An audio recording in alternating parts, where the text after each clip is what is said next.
네. 오늘은 함께 낭독하신 본문을 중심으로 가라지를 뽑기 원하십니까? 가라지를 뽑기를 원하십니까? 라는 제목으로 함께 잠시 은혜를 나누도록 하겠습니다.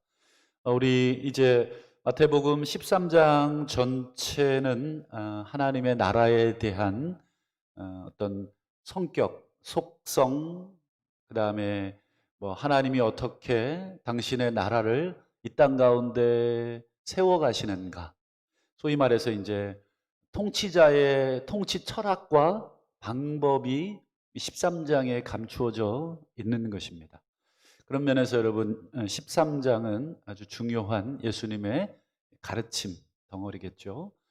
오늘 이 13장의 이제 두 번째 비유가 되겠습니다. 우리 지난 두 주간에 걸쳐서 우리 씨 뿌리는 자의 비유에 대해서, 그리고 왜 자꾸 비유로 얘기하시는가. 그래서 이 비유로 말씀하시는 것은 심판의 메시지를 담고 있다. 이미 하나님이 심판하시기로 이제 작정해 버리신 거예요. 오랜 기간을 주셨지만 이제 더 이상 돌이킬 수 없는 지경에까지 이르렀고, 그래서 더 이상 그들로 듣기는 들어도 깨닫지 못하도록 비유를 통해서 그들에게 확정하셨던 심판을 이제 시행하시려고 하시는 것이죠. 이제 오늘은 이제 두 번째, 이것도 똑같이 이제 그 씨에 관한 이제 비유를 드십니다. 이게 어쩔 수 없는 게 여러분 1세기의 사람들에게 가장 친숙한 모습입니다. 그들이 늘 보는 풍경이기 때문에 그 풍경을 빗대서 뭔가 은밀한 것과 비밀스러운 것을 이제 설명하는 방식을 취하신 것입니다. 그래서 오늘 이 좋은 시 또는 가라지 비유 이렇게 우리가 부르는데, 이것을 통해서 무엇을 보여주시려고 하시는가, 어떤 것을 우리에게 보여주시려고 하시는가, 우리도 들을 귀가 있고 또 깨닫기를 또 한번 소망해 봅니다. 오늘 비유의 내용을 먼저 한번 봐야 됩니다. 항상 우리가 성경을 읽을 때 한 번 읽고 그냥 눈 감고 대충 느낌으로 묵상하시면 여러분 내 생각에 빠질 염려가 아주 많습니다. 여러분 성경을 기록해 줬다는 것은 우리 중고등학교 때 영어 문장 해석하듯이 사전 펴놓고 이게 도대체 뭐가 주어고 뭐가 동사고 이걸 어떻게 해석해야 되는지 그 꼼꼼함 이상으로 사실은 우리말도 꼼꼼하게 공부를 하셔야 됩니다. 우리 24절을 보시죠. 예수께서 그들 앞에 또 비유를 들어 이르시되. 그래서 이제 그들이 누구냐?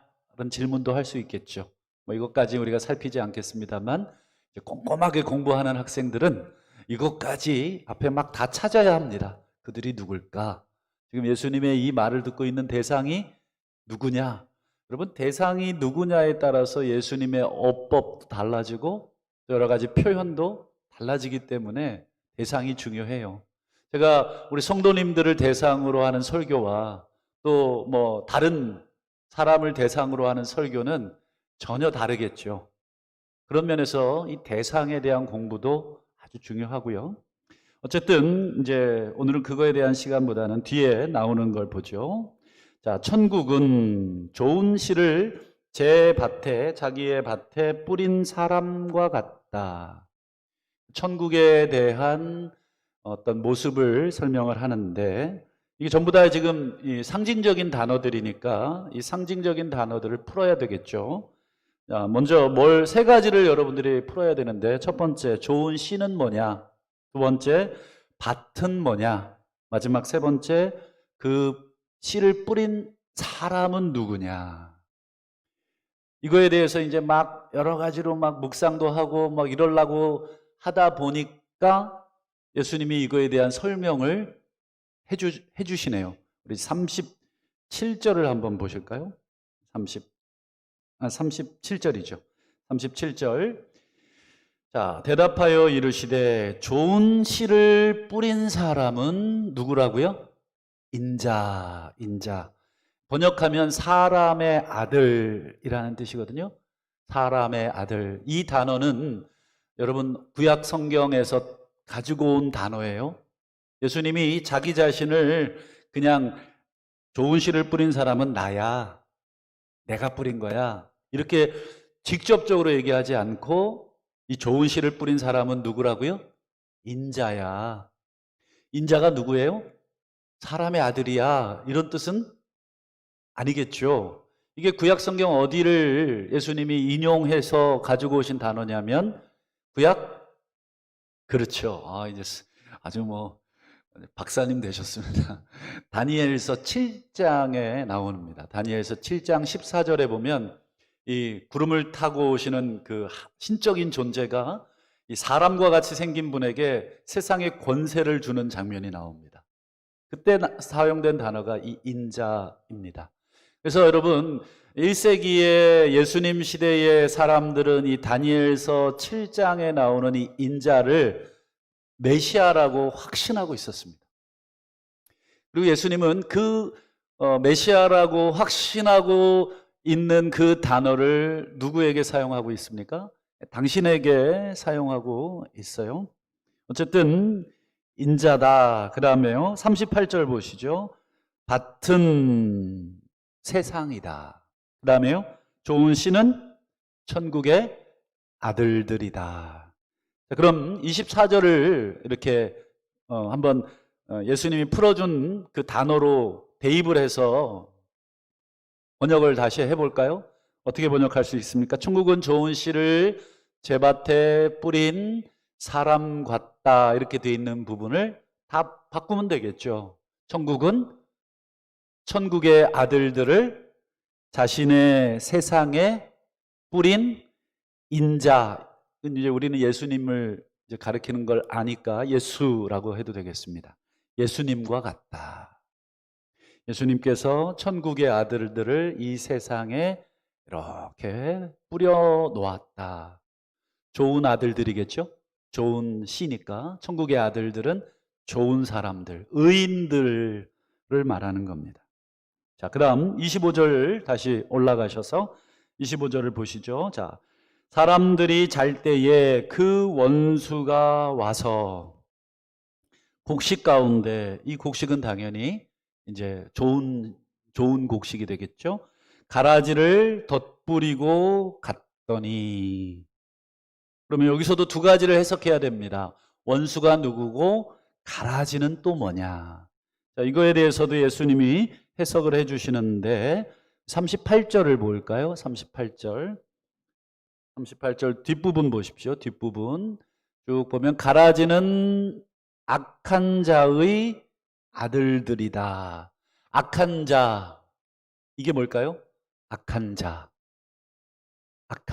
이게 이제 절대적인 악을 말하는 겁니다. 우리 주기도문 우리 암송하실 때 다만 악에서 구하옵시옵소서 이렇게 우리 암송하잖아요. 그때 이 악이라는 말과 악한 자라는 말이 같은 단어인데 하나는 악으로 번역할 수 있고 또 하나는 악한 자라고도 번역할 수 있어요.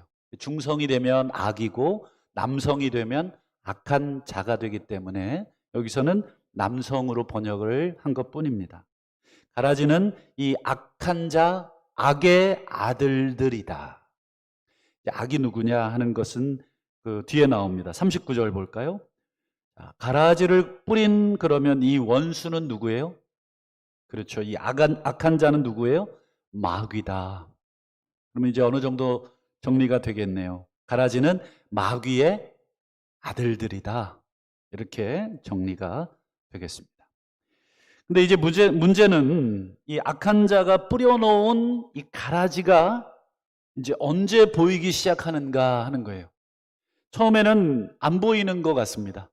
그냥 덧뿌리고 갔고 당연히 안 보이겠죠. 근데 어느 정도 일정한 수준에 이르기까지도 구분할 수 없는 것 같습니다. 저희가 정확하게 이 1세기의 이 알곡과 가라지, 밀과 가라지의 모습을 정확하게 볼 수가 없어서 우리는 잘 모르지만 어쨌든 모르고 있는 것 같아요. 근데 언제 그게 이렇게 드러나냐면 26절 보십시오. 싹이 나고 결실할 때, 그러니까 이제 가라지도 결실하고 심어 놓으신 밀도 결실을 하는, 열매가 이제 이렇게 맺힐 때쯤 되면 이제 그 열매의 모양이 조금 구분이 되는 것입니다. 그때 가라지도 이제 보인다. 다행히 이제 그 결실할 때라고 하면 어느 정도 뿌리가 많이 내려가 있는 상태일 것입니다. 뿌리가 내려서 서로 밀과 가라지가 그 흙 속에서 뿌리가 어떻게 됐습니까? 이렇게 엉켜 있는 상태일 것입니다. 그래서 어느 정도 결실, 열매가 보이는, 근데 아직 추수하기는 아직 안 돼 있는 그런 상태일 때 가라지가 지금 보이기 시작을 합니다. 그래서 여러분, 종들이 어떻게 묻습니까? 27절 보시죠. 집 주인의 종들이 와서 말하되 주여 밭에 좋은 씨를 뿌리시지 않으셨습니까? 당신이 당신의 밭에다가 좋은 씨를 뿌리지 않으셨습니까? 그런데 이놈의 가라지들은 도대체 어디서 나온 겁니까? 당신이 안 뿌리셨는데, 저희가 봤는데 당신은 분명 좋은 씨들을 이렇게 뿌려 놓으셨는데 이 가라지가 어디서 생겼나? 여기서 여러분 이제 이 27절이 여러분 이제 핵심적인 내용입니다. 오늘 27절에 여러분 주인은 좋은 씨를 뿌린 세상을 만드신 거예요. 이게 기본입니다. 여러분, 하나님이 만드신 그 세상은 어떤 세상입니까? 우리 창세기 1장, 2장을 봐도 좋은 세상이고 완벽한 세상입니다. 뭐 나무랄 데 없이 보시기에 심히 좋았더라 하셨던 그 세상인데, 그런데 가라지는 그러면 어디서 왔을까? 이 가라지, 아까 말한 뭐예요? 악한 자의 아들들, 마귀의 아들들은 이게 어디서 생긴 거냐라고 하는, 소위 말한 그걸 우리 어려운 말로 신정론이라고 합니다. 신정론. 하나님이 다스리는 어떤 그런 개념에 대한, 이 선한 세상을 만드셨는데 도대체 악이 왜 이렇게 있습니까? 라고 하는 그 질문. 여러분, 마귀, 원수, 28절 보세요. 원수가 이렇게 했구나. 원수가 이렇게 했구나. 그러면 여러분, 질문. 이 원수가 누구라고요? 마귀잖아요. 그럼 이 마귀는 어디서 온 겁니까? 1번, 하나님이 만드셨다. 하나님이 처음부터 이렇게 마귀도 같이 만드셨다. 2번, 마귀는 저절로 생겼다. 1번도 아니고 2번도 아니면 뭐예요? 하나님이 만드신 존재도 아니고 저절로 생긴 존재도 아니라면 뭐예요? 이거에 대해서 많은 사람들이 논의를 하고 또 성경을 연구해도 성경은 마귀의 기원에 대해서 설명하는 게 없어요. 그냥 마귀라고 바로 나옵니다. 그러니 우리 사람들의 호기심만 가득하죠. 근데 여러분, 이 부분에 대해서 아주 100% 정답은 아니지만 저는 상당 부분 옳다 생각하고 있는 그 글이 하나 있습니다. 여러분, 그 영국의 C.S. 루이스라고 하는 유명한 영문학자이기도 하고 또 기독교 변증가이기도 하고, 이분은 평신도세요. 평신도고 신학을 정식으로 공부한 적도 없는데 그분이 성경에 대한 이 통찰력과 어떤 이 표현들이 상당히 깊습니다. 그래서 우리나라에는 여러분 혹시 보셨는지 모르겠는데 나니아 연대기라는 영화, 애니메이션 같은 영화 하나 있어요.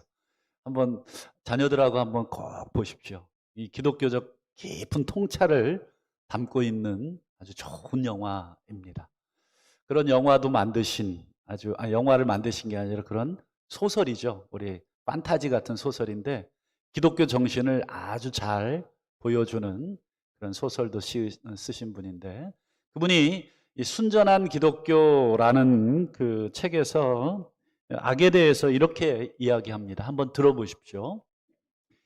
무엇인가 부패했다는 뜻은, 뭔가 부패했다는 뜻은 처음에는 좋은 것, 부패하지 않은 것이 있었다는 의미이다. 여러분, 이 물이 여러분 상했어요. 이렇게 말하려면 이 물이 상하기 전 단계가 있어야만 이 물이 상할 수 있는 겁니다. 처음부터 이 물이 부패한 물이 있을 수는 없다 하는 것입니다. 공기가 오염이 됐다라는 말이 뭐예요? 원래는 깨끗했는데 뭔가가 첨가가 되고 뭔가가 섞여서 깨끗해지지 않았다. 뭔가가 오염됐다, 부패했다라고 하는 말은 그 밑에 원래 좋은 것이 있었다, 원래 부패하지 않은 것이 있었다라는 것을 전제하고 하는 말들이에요. 야, 그 사람 왜 이렇게 나빠졌냐? 내가 전에는 안 그랬는데 라는 말이 그 안에 있는 거예요. 야, 걔는 엄마 배에서 나올 때부터 악한 놈이야. 이렇게 말할 수 있는 것은 없죠. 물론 우리가 어떤 교리적 개념에서 우리 타고날 때부터 악하지만 그거 제외하고 야, 엄마 뱃속에서부터 쟤는 악인이야 라고 할 수 있는 그런 사람은 없고 시간이 지날수록 뭔가가 그 사람을 바꾸었다, 변질되게 했다 하는 것입니다. 그래서 이렇게 얘기하십니다. 악은 저절로 생긴 것이 아니라 악은 선이 부패한 것에 지나지 않는다. 악은 선이 부패한 것이지 악 자체가 원래부터 있는 것은 아니다. 그럼 다시 돌아가서 여러분, 마귀, 사탄 원래부터 존재했습니까? 그렇지 않고, 그럼 이 사탄이 되기 전 단계인 뭔가 선한 것이 사탄이 된 것입니다. 그게 뭘까요? 그렇죠. 우리는 그것을 타락한 천사라고 번역을 합니다. 그래서 하나님이 천사는 만드셨어요. 원래 천사들은 만드셨는데 그 중에 하나가 부패하여 타락하여, 그걸 성경은 뭐라고 얘기하냐면 교만하여 스스로 하나님처럼 그 천사가 되려고 한 것입니다. 그게 바로 마귀요, 악이요, 사탄입니다. 어쨌든 여러분이 악한 자, 사탄에 대해서는 이 정도로만 이해하셔도 99점 될 수 있을 것 같습니다. 자, 어쨌든 이 원수가 이렇게 했구나, 원수가 가라지를 뿌렸구나, 원수, 사탄, 선한 것이 악하게 된 그것이 그 악을 또 뿌리고 있구나, 그렇게 얘기하셨어요. 그러자 종들이 28절 보십시오. 뭐라고 묻습니까? 종들이 말하되 그러면 우리가 가서 이것을 뽑아버리기를 원하십니까? 여러분 같으면 어떻게 대답을 하시겠습니까? 그래, 야, 이거 얼른 뽑아라. 이거 큰일 나겠다. 이거 이삭까지 잘못하면 못 자랄 수도 있겠다. 우리 가지 치고 이렇게 그걸 뭐라 그렇습니까? 제가 농사를 안 져봐서 이렇게 뭐 피도 뽑고 또 뭐 이런 거 하잖아요. 그렇게 하는 이유가 좋은 씨들이 땅으로부터 영양 공급을 받을 수 있도록 이런 가라지들이 땅의 어떤 기운들을 빼앗아 가지 못하도록 솎아준다고 하잖아요. 제가 주인이라면 야, 그래, 당장 뽑아라 이러고 싶은데 주인의 대답은 뭡니까? 뜻밖의 대답을 하시죠. 29절. 주인이 이르되 가만둬라. 여러분, 여기서 종들의 생각과 주인의 생각이 서로 어떻게 하고 있어요? 상충하고 있습니다. 어찌 보면 내 뜻과 여러분 하나님 뜻이 여러분 딱 맞으면 좋은데 상충할 때가 참 많다. 우리의 기도가 대부분 응답이 안 되는 이유 중에 하나가 저는 거기에도 있다고 생각을 해요. 우리가 막 뭔가를 놓고 하지 않습니까? 저도 젊은 시절부터 정말 열심히 놓고 기도한 게 있어요. 한 3년, 4년 정말 열심히 준비하고 있는데 하나님이 허락을 하지 않으셨습니다. 내 뜻과 또 하나님의 뜻이 서로 달랐다고 저는 인정을 합니다. 여러분, 이 종들의 생각은 뽑아버리는 것이었는데 주인의 생각은 뭐예요? 그냥 두는 거예요. 여기에 사실 우리가 갈등이 있어요. 내 뜻과 내 계획, 내 의지는 이렇게 저거 다 뽑아버렸으면 좋겠고, 근데 주인은 그렇게 하지 마라.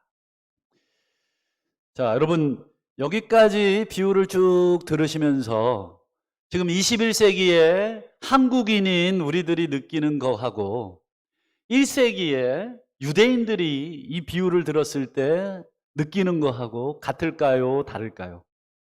100% 다릅니다. 물론 큰 줄기에서 어느 정도 엮여 있겠지만 많이 다르죠.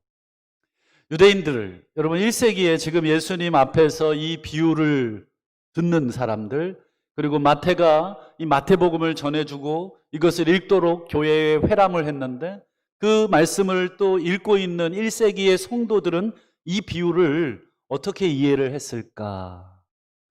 좋은 씨가 있고 가라지가 있구나. 이 세상에 하나님은 좋은 씨를 뿌리셨지만 이 악한 자가 가라지를 덧뿌렸구나.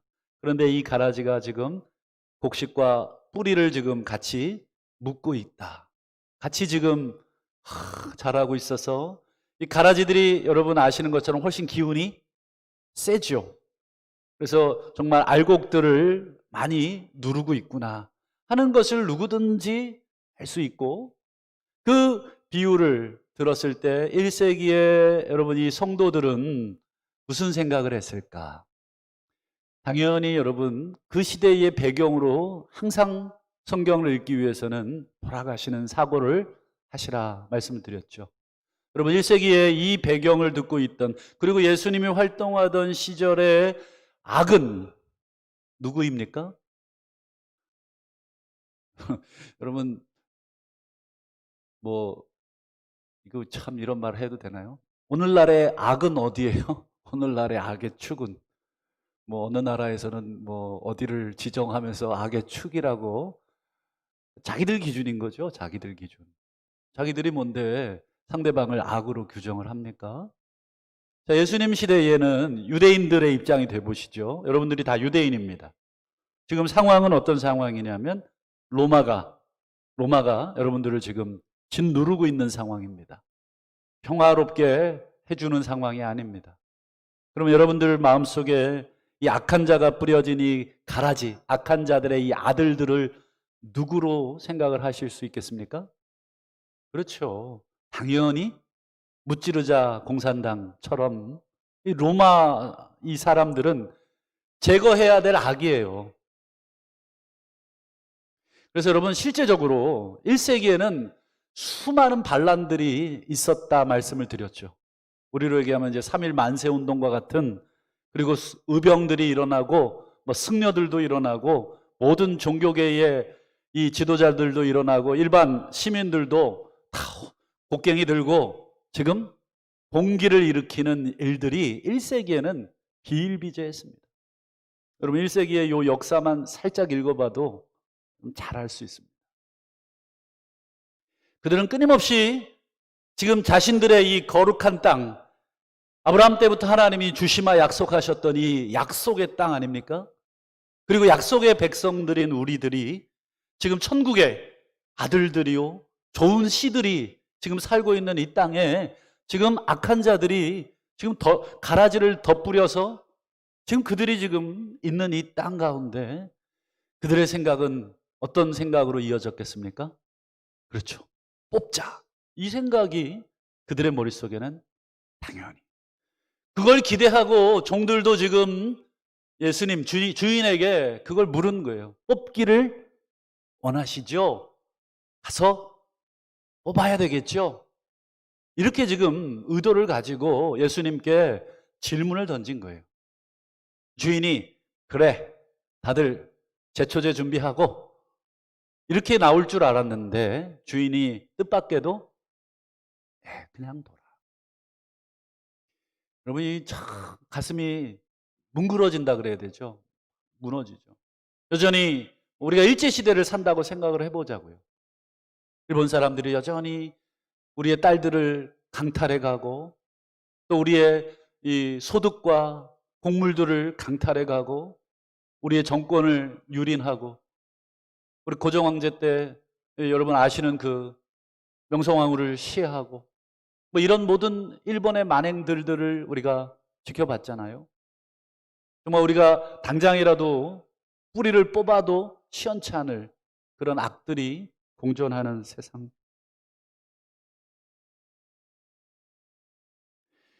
그러니 여러분, 이 비유는 1세기에 당장이라도 뽑아버리고 싶은 그 악에 대한 그 간절한 열망을 가지고 있는 그 사람들에게 지금 예수님이 던지신 하나님 나라, 예수 그리스도로 말미암아 시작된 하나님의 나라는 어떤 방식으로 악을 처리하는가, 어떻게 악에 대해서 대항을 해야 되는가 라고 하는 것에 대한 그 답을 사실은 비유로 주시는 거예요. 그리고 주인이 가만두라고 하시는 궁극적인 이유는 악이 좋아서도 아니고 악이 무서워서도 아니라 더 궁극적인 이유가 있어요. 그 29절 끝에 보십시오. 주인이 가만둬라, 가라지를 뽑다가 곡식까지 뽑을까 염려하노라. 원문에 보면 이 함께라고 하는 단어가 있습니다. 곡식까지 함께 뽑을까 봐 그게 내가 걱정이지, 내가 알곡이 걱정이지, 가라지 걱정해서, 가라지 무서워서 내가 그들을 뽑지 않고 있는 게 아니다. 비록 알곡이 가라지 때문에 숨을 쉬기는 어려운 거 너무 잘 알고 힘들다는 거 너무 잘 안다.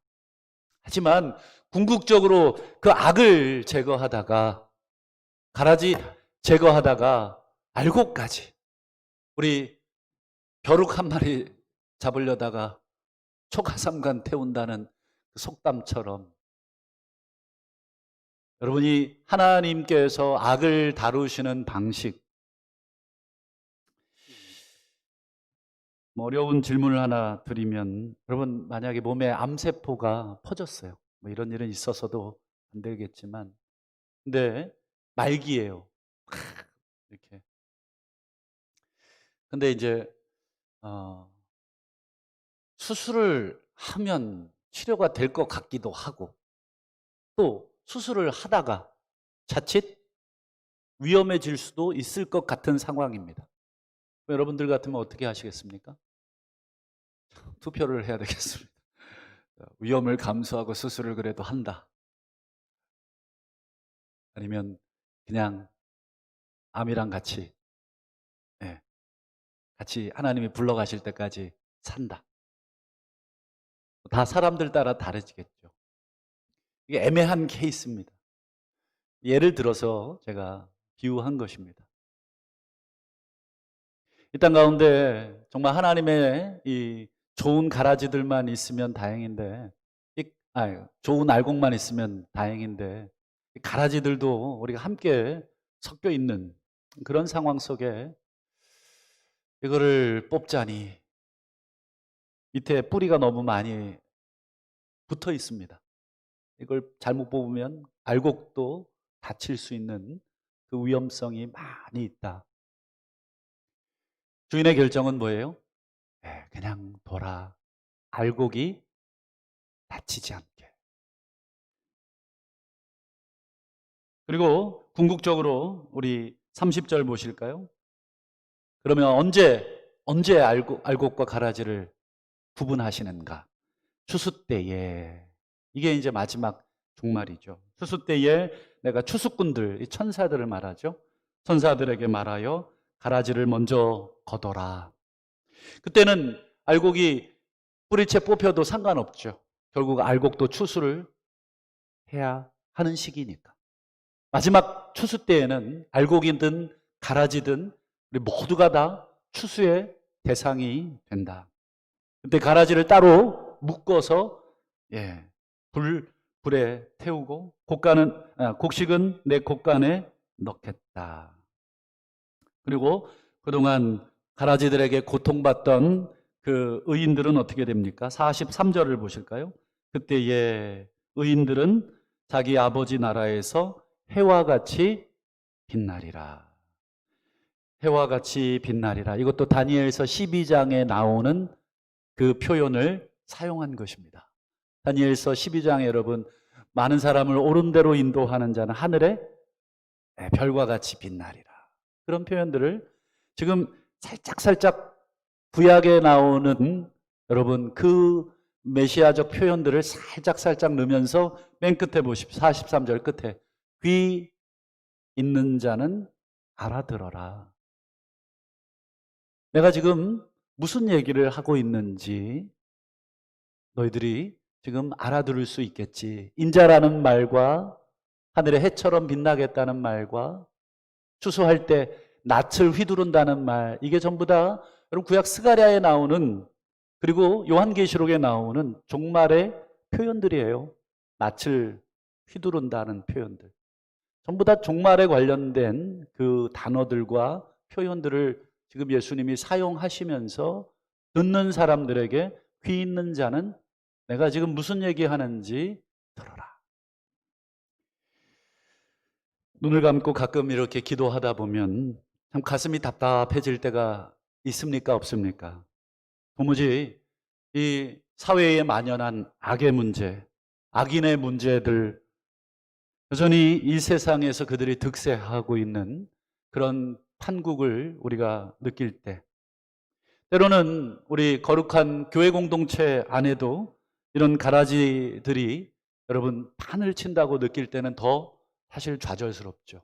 세상은 그렇다 쳐도 우리 교회 공동체 안에도 때로는 이런 가라지들이 정말로 너무너무 자라 있는 것들을 보고 있을 때가 있습니다. 그때마다 아마 우리 모든 성도들의 마음은 정말 예레미야처럼 눈물로 하나님 앞에 기도하지 않겠습니까? 하박국 선지자도 그랬어요. 하나님, 우리 이스라엘 백성들이 죄를 지어서 혼나는 거는 이해가 되는데, 아니 우리가 잘못한 거는 이해하고 우리가 나쁜 놈인 건 알겠지만 우리보다 더 나쁜 사람들을 들어서 어찌 우리를 혼내십니까? 라고 하는 게 하박국의 하나님에 대한 항변이었거든요. 불의한 자들이 더 힘을 쓰게 하는 그런 상황에서 우리가 기도할 때 가슴이 아플 때가 많이 있습니다. 그럴 때 우리는 어떻게 해야 되는가? 여러분, 이 세상에 존재하는 악에 우리는 어떻게 해야 될까요? 그리고 어떤 방식으로 그 악을 우리가 대항하여 싸워야 됩니까? 그거에 대해서 예수님이 이제 이어지는 다음 비유, 31절부터 우리 나오는 비유, 겨자씨, 그 다음에요 누룩 비유를 통해서 하나님이 어떻게 악을 제거하시는가 하는 것을 설명합니다. 하나님 나라가 어떻게 해서 점점 가라지들을 몰아내시는가 하는 것들, 그것은 다음 주에 살피기로 하고요. 이 말씀을 정리하겠습니다. 누가복음 18장에 보면 그럼 불의한 재판관의 세상이 나오죠. 사람도 두려워하지 않고 하나님도 두려워하지 않는 재판관이 나오죠. 근데 그 재판관에게 하소연하는 한 억울한 과부의 이야기도 나옵니다. 그런데 여러분, 그 과부의 그 억울함이 풀려지지 않는 그런 답답함, 그 얘기를 먼저 꺼내 놓으시면서 예수님께서 결론적으로 하셨던 말씀, 누가복음 18장 7절에 하물며 하나님께서 그 밤낮 부르짖는 택하신 자들의 원한을 풀어주지 아니하시겠느냐, 저희에게 오래 참으시겠느냐. 여러분, 왜 택하신 사람들이 밤낮 부르짖을까? 그렇죠? 그것은 당연히 그들 가운데 고통이 있는 것입니다. 무엇으로 인한 고통입니까? 그렇죠. 그 시대에 불의한 재판관과 같은 사람들이 다스리는 그 세상 속에 살아야 하는 고통, 그리고 그들이 만들어내는 악, 도무지 내 혼자의 힘으로는 해결할 수 없을 것 같은 그 악들을 바라보면서 우리가 할 수 있는 거라고는 그저 가슴을 치면서 의로우신 하나님 앞에 그저 무기력해 보이는 그 기도만, 그저 우리의 눈물만 흘려야 하는 그 딱한 상황. 그래서 여러분, 기도하면서 답답할 때 참 눈물을 흘리고 세상을 나가면 좋아졌겠거니 생각이 안 들어요. 왜요? 여전히 하나님은 오시지 않으셨기 때문에. 그런데 누가복음 18장 7절에 보면 하나님이 오래 참겠느냐. 그러면서 8절에 보면 내가 너희에게 이르노니 속히 그 원한을 풀어 주시리라. 그다음 보세요. 그러나 인자가, 여기서도 인자라는 말을 또 쓰네요. 세상에 인자가 올 때에 세상에서 믿음을 보겠느냐. 본문에 보면 정관사가 있습니다. 그 믿음을 보겠느냐. 왜 믿음이라고 하지 않고 그 믿음이라고 했는가?